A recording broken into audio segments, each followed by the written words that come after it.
Jojo Kids Bangla. দুইটি বিড়াল ও একটি বাদর। এক শহরে দুইটি বিড়াল ছিল।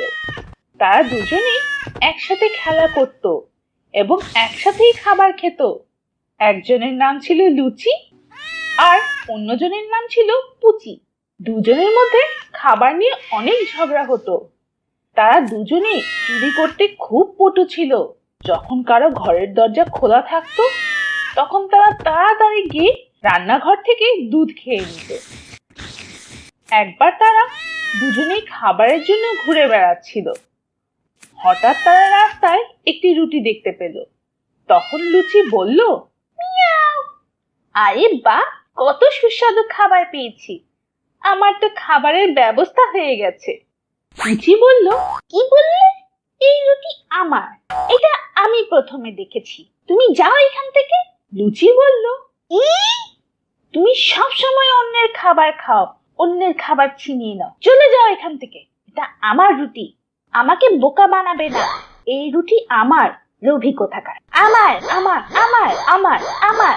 বিড়াল দুটি রুটির জন্য জোরে জোরে ঝগড়া করতে লাগলো। তখনই সেখানে তাদের বন্ধু বাদর আসলো। বাদর বলল, এই সামান্য ব্যাপারে কেন ঝগড়া করছো? আমি এই রুটি দুই ভাগ করে দিচ্ছি, তোমরা দুজন সেটা খেয়ে নিও।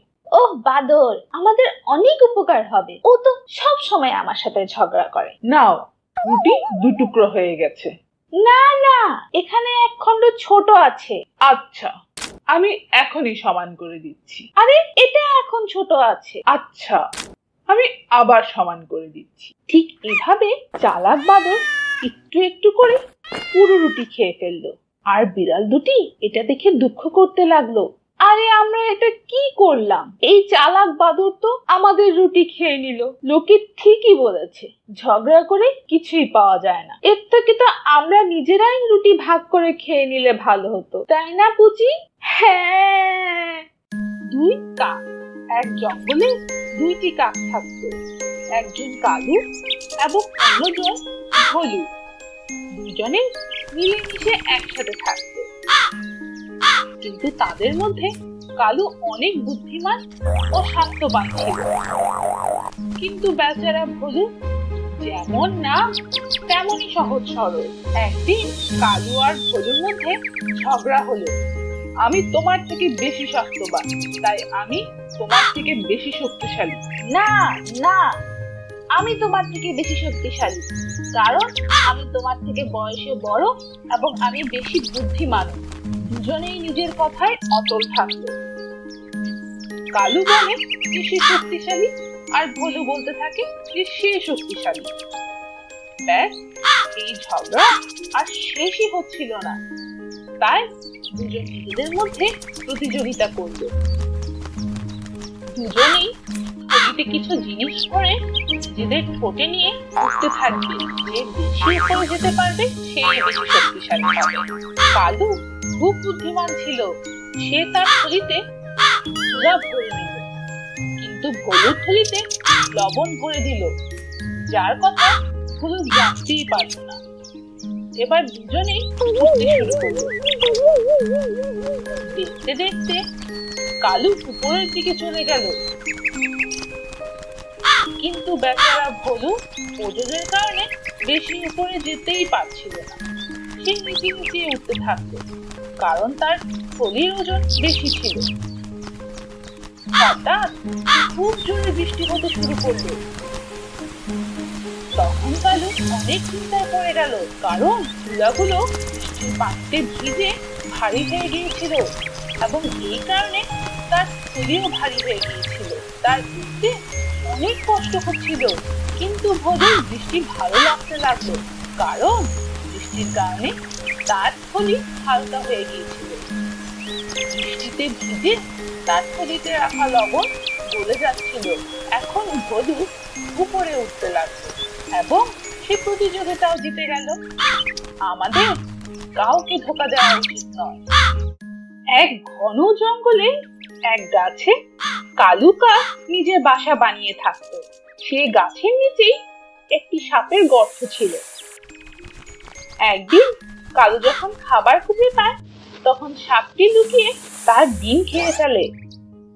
যখন কাক তার বাসায় ফিরে আসলো তখন নিজের ডিমগুলো দেখতে না পেয়ে খুব দুঃখ করলো। সাপের ওপর কাকের সন্দেহ হলো এবং সাপকে জিজ্ঞেস করলো, ভাই সাপ, তুমি কি কাউকে আমার বাসার দিকে আসতে দেখেছো? কেউ আমার ডিমগুলো খেয়ে ফেলেছে। না না, আমি কাউকে দেখিনি। আমি জানি না কে তোমার ডিম খেয়েছে। কিছুদিন পর আবারও একই ঘটনা ঘটলো, কিন্তু এবার কাক সাপকে তার ডিম খাওয়ার সময় দেখে ফেললো। আচ্ছা, এখন বুঝলাম তুমি আমার ডিমগুলো খেয়ে ফেলো। তোমার ওপর আমার আগে থেকেই সন্দেহ ছিল। তোমার এত সাহস কিভাবে হলো? আমার ডিম খেয়ে ফেলেছো? আমার খিদে পেয়েছিল, তাই আমি তোমার ডিম খেয়ে ফেলেছি। তুমি আমার কিছুই করতে পারবে না। এই বলে সাপ তার গর্তে চলে গেল। কালু খুব দুঃখ পেল এবং সাপের উপর বদলা নেওয়ার কথা ভাবতে লাগলো। এরপর সে উড়ে উড়ে রাজার মহলে চলে যায়। তখনই মহারানীর উপর তার নজর পড়ে। মহারানী পুকুরে গোসল করছিল।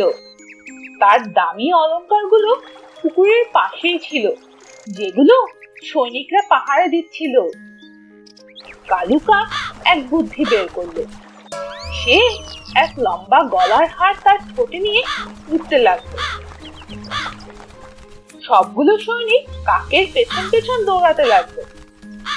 কালু বুদ্ধিমানের মতো সেই গলার হার সাপের গর্তে ফেলে দিল। যখন সৈনিকরা গর্ত খুঁড়তে লাগলো তখন সাপ বের হয়ে আসলো, যার গলায় মহারানীর হার ছিল। সৈনিকরা পিটিয়ে পিটিয়ে সাপটিকে মেরে ফেললো এবং সেই হার নিয়ে চলে গেল। এভাবে কালু কাক সাপের ওপর তার বদলা নিয়ে নিল। জঙ্গলের মাঝামাঝি একটি গুহা ছিল। সেখানে এক শেয়াল থাকতো। একদিন পানি ও খাবারের খোঁজে সে গুহা থেকে বাইরে আসে।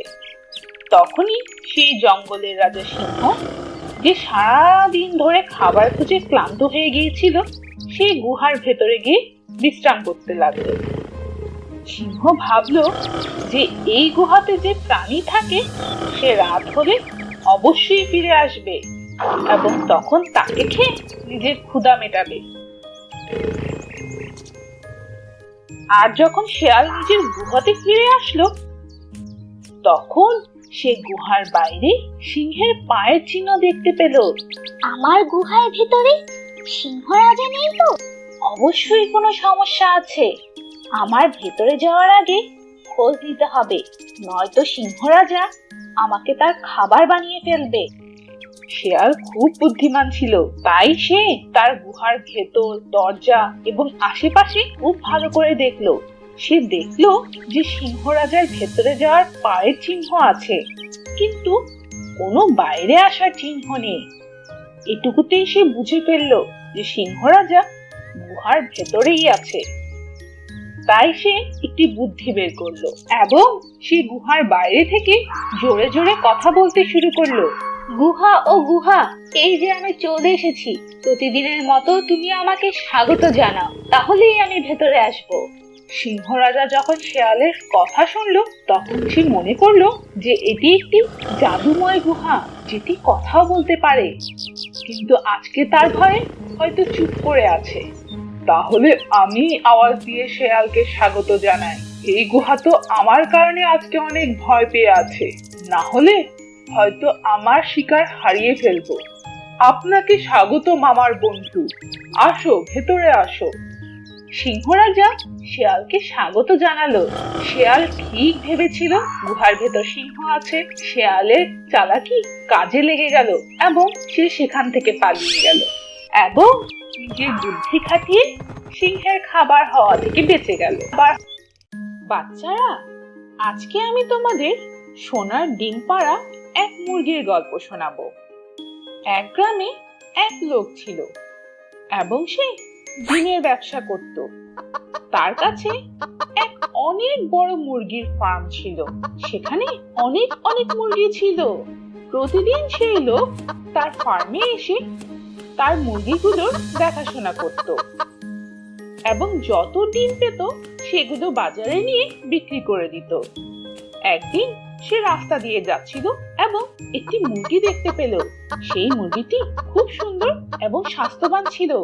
তাই সে মুরগিটিকে তুলে নিয়ে ঘরে আসে এবং সেই মুরগিটির অনেক যত্ন নেয়। আস্তে আস্তে সেই মুরগিটি আরো স্বাস্থ্যবান হয়ে ওঠে এবং সেই লোকটিও মুরগিটির অনেক খেয়াল রাখতো। প্রতিদিনের মতো সে একদিন নিজের খামারে আসে এবং সেই মুরগিটির পাড়া ডিম দেখে চমকে যায়। সেখানে এক সোনার ডিম ছিল। আরে এটা কি? এটা তো সোনার ডিম মনে হচ্ছে। হ্যাঁ, এটা তো সত্যিই সোনার ডিম। আমার তো ভাগ্য খুলে গেল। এখন অনেক মজা হবে, আমি ধনী হয়ে যাব। সেই দিনের পর প্রতিদিন সেই মুরগিটি একটি করে সোনার ডিম দিত। সেই ডিম নিয়ে লোকটি তার সকল প্রয়োজনীয় জিনিস কিনতে লাগলো। কিছুদিনের মধ্যেই সে গাড়ি, বাড়ি, অনেকগুলো গরু এবং ভেড়া কিনে ফেললো। 1 মাস পর তার ঘরে কেনার মতো কিছুই বাকি ছিল না। কিন্তু লোভের কারণে তার মনে এক খারাপ ইচ্ছা জাগে। সে সেই গ্রামের এবং পুরো পৃথিবীর সব থেকে ধনী লোক হতে চাইলো। পরের দিন সে খামারে গিয়ে দেখলো যে একটি সোনার ডিম রয়েছে, কিন্তু এতদিনে তার মন লোভে পূর্ণ হয়ে গেছে। প্রতিদিন একটি করে ডিম পেয়ে সব থেকে ধনী হতে পারবো না। আজকে এই মুরগিটিকে কেটে সবগুলো ডিম একসাথে বের করে নেব এবং এই পৃথিবীর সব থেকে ধনী হব। আর এই লোভের কারণে লোকটি সেই মুরগির পেট কেটে ফেলে। কেটে দেখতে পেল যে সেখানে কোনো ডিম নেই। হে প্রভু, এটা কি হলো? এই মুরগির পেটে যে একটাও ডিম নেই। এখন আমি কি করব? আমার লোভের কারণে অনেক বড় ক্ষতি হয়ে গেল। তো বাচ্চারা, এই গল্প থেকে আমরা এটাই শিখতে পারি যে লোভের কারণে সব সময় আমাদের শুধু ক্ষতিই হয়। Please subscribe.